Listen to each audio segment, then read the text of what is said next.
Assalamu alaikum. This is Khurram Shahzad from Graduate Academy Senior Campus, Kuchhamla Kent. I welcome you all to F6 Online Sport Program.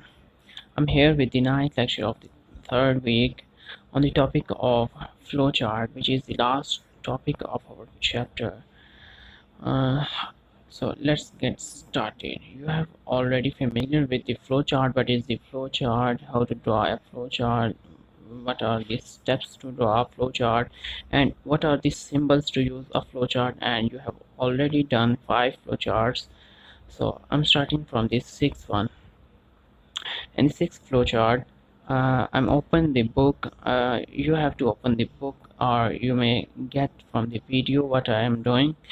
So let's get started. In the sixth flowchart, it is a flowchart to read the marks M and print the letter grade according to the following criteria. This is a simple selection structure problem, and if I'm telling you which programming it will use the if-else programming, if programming.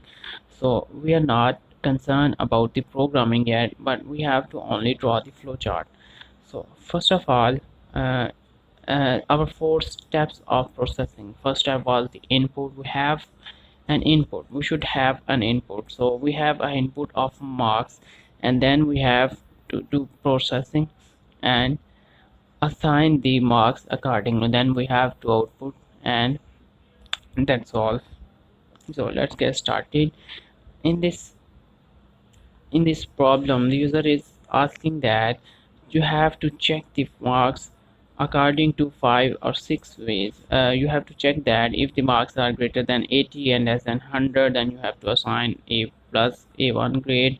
If the marks are less than greater than is equal to 70 and less than is equal to 80, you have to assign A. Then if go for the 60 to 70 range for B, and then 50 to 60 range for C, and so on. But in the last one, the problem asking that if the marks are less than 33, then you have to only assign ungraded. You don't have to repeat one more time.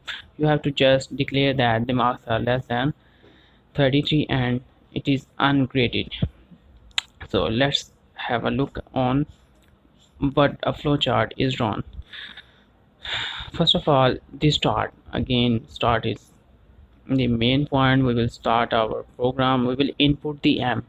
For example, if the user is inputting some marks, we will do this here. We will get input of the marks, then we will have to check that if the marks are greater than 80. If the marks are greater than 80, if it's true, it will have, when we check marks greater than 80, we will get 2 answers. The marks are greater than 80, the answer is yes, and the marks are not greater than 80, the answer is no. If the answer is yes, we will output this. We will output A plus. If the marks are greater than 80 and less than 100, we will output A1. But if the answer is no, the marks are not greater than 80, then we will check again. This diamond symbol will check the marks. If the marks are greater than 80, we have already checked for 80, now we are going for 70. We check the marks again. If the marks are greater than 70, if the marks are greater than 70, we will output A. If the marks are greater than 80, if the already statement has executed, so we don't have to worry about the upper values because we are doing from upper to lower. We have checked for 80, then have printed A. Now we will going to check for 70 and output A. But if the marks are not even greater than 70, then we will check again for the 60.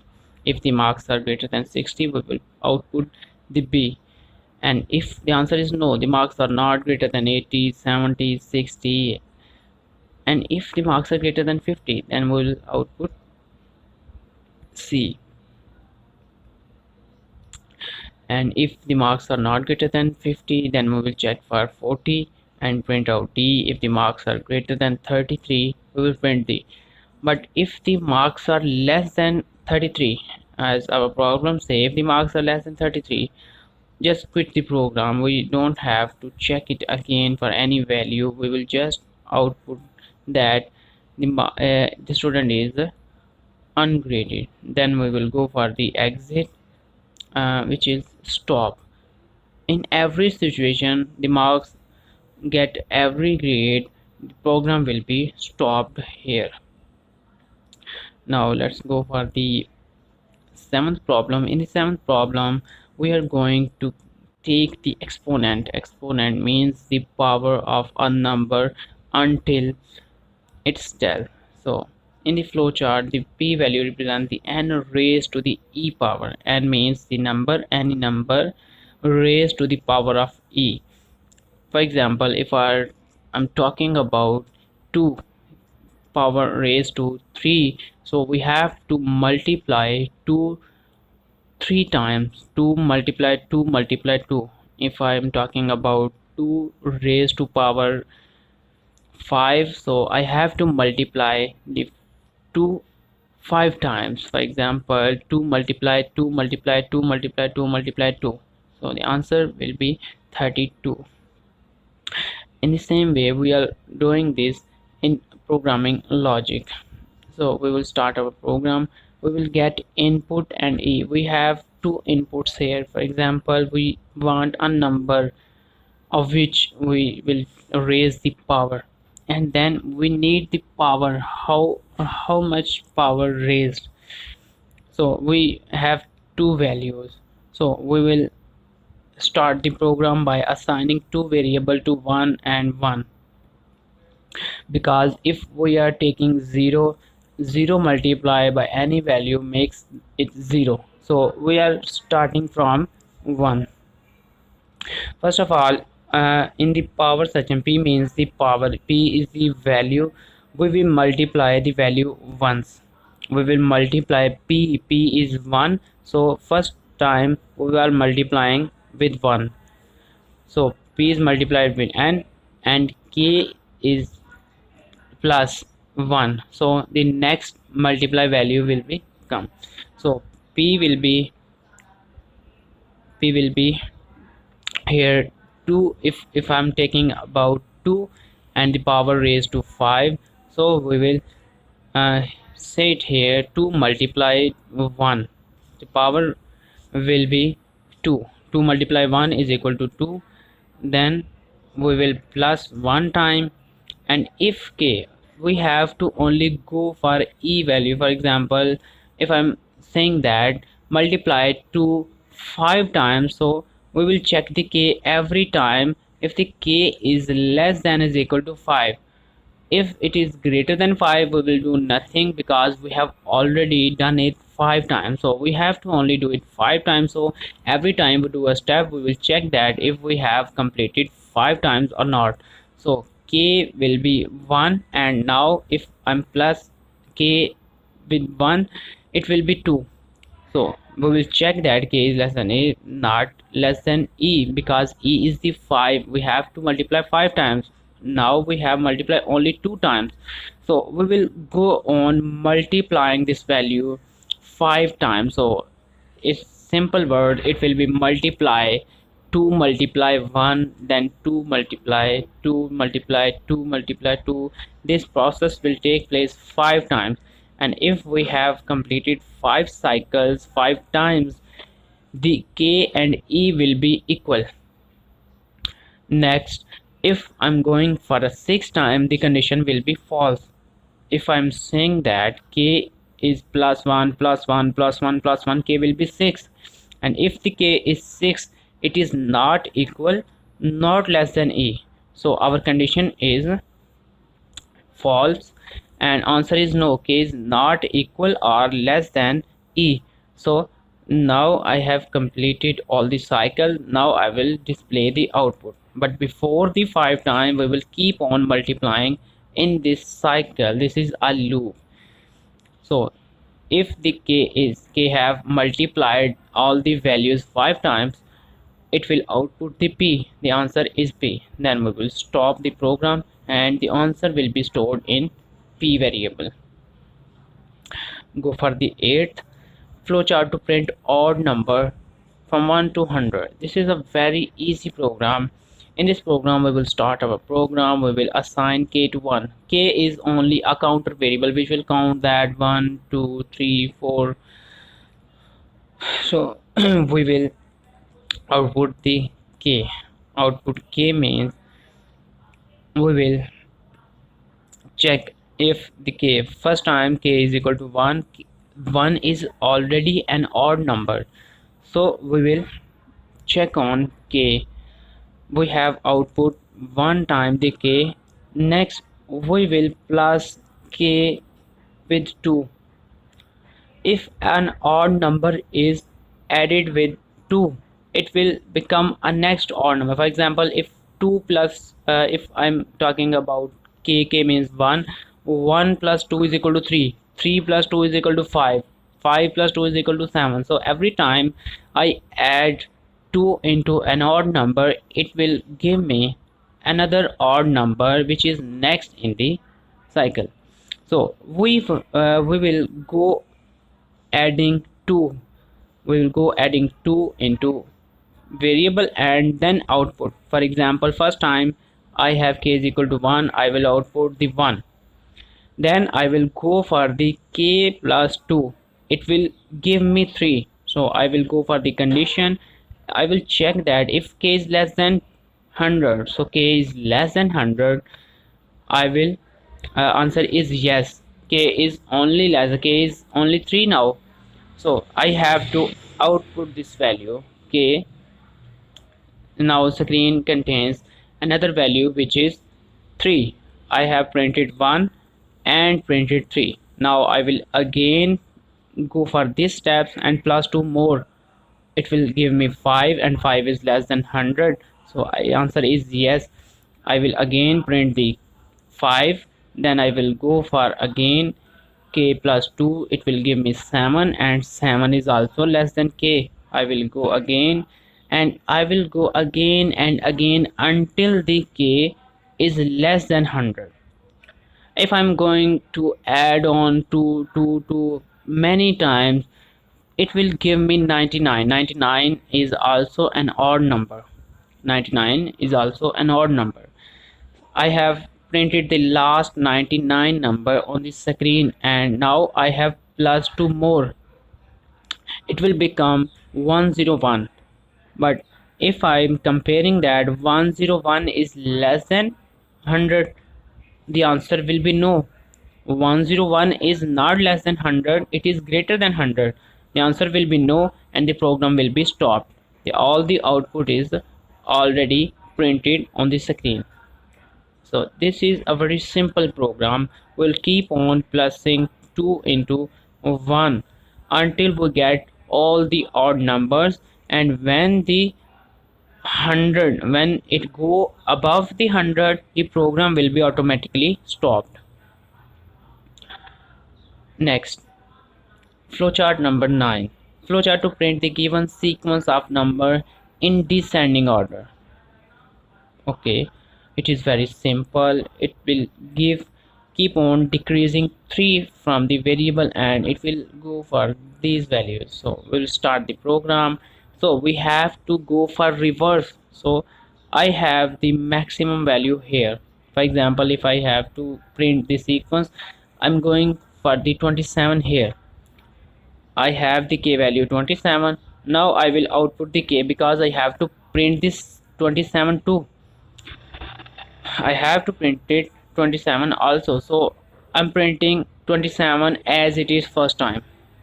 Now I will go for k is equal to k minus 3. I will decrease the k is 27. I will decrease by 3. It will become 24. I will check that if the k is greater than minus 6. Yes, the k is greater than minus 6 because k is 27. I will go k is 24. My answer is yes, and I will output that digit 2, which is 24. Then when I have completed this output, I have two values printed on screen, 27 and 24. Now I will go and decrease 3 more and again check If the 21 is greater than 6, the answer is already yes. I will again go and print this digit, then again decrease 3 more, and if I'm go on decreasing and decreasing, I have a value of -6. I have printed -6. If I'm going here and the answer is -6 is equal to -6, the answer is last time yes.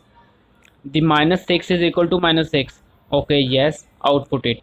And if the -6 already I have -6, I will go and -3 more. It will become -9. But when I'm going to condition and I'm saying that k is less than k is greater than -6 or is equal to -6, the answer will be no.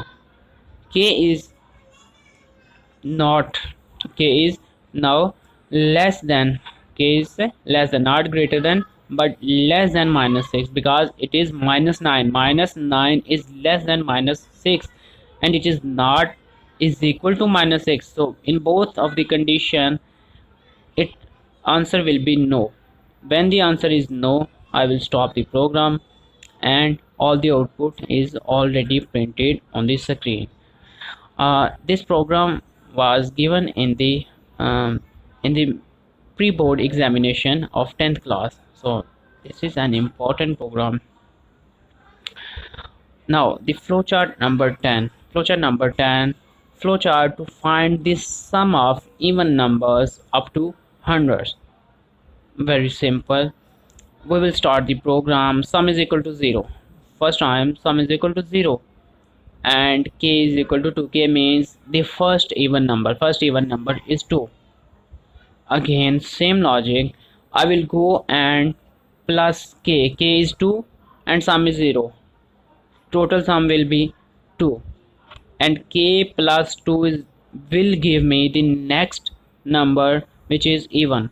If I am plusing 2 into 2, it will give me 4. 4 is also an even number. And if I again plus another 2, it will give me 6. 6 is also an even number. It is a technique to find the next even number by adding 2 into existing. So I will go and plus sum is a very big container which will hold all the values. I will plus k. K is 2. I will plus 2 into sum, it will become 2. Then I'm go for the k is less than 100 and I have to check that if the k is less than 100, because I have to go it for up to 100 numbers. If I'm going above the 100 number, our logic will be false and requirement is not satisfied. So I'm checking that I'm not going beyond the 100 in this condition. So I will again I will go and again check that if the k is less than or is equal to 100. Yes, k is 2 only. K 2 is less than 100, so condition is yes. I will go and again plus 2 more into sum. Sum was 2 and I have added 2 more. It will become 4. Now our k is also plus with 2. The next even number is 4. I'll again go and check that if the 4 is less than is equal to 100. Yes, 4 is already less than is equal to 100. Again go for the sums, again plus with k and k is plus with 2. So next even number is 6 and 6 is plus with sum. Sum was 4 and now I have added 4 more into it, 6 more into it. It have become 10 and k has become 6. I'm keep on going this thing until the k is greater and the last even number will be 100.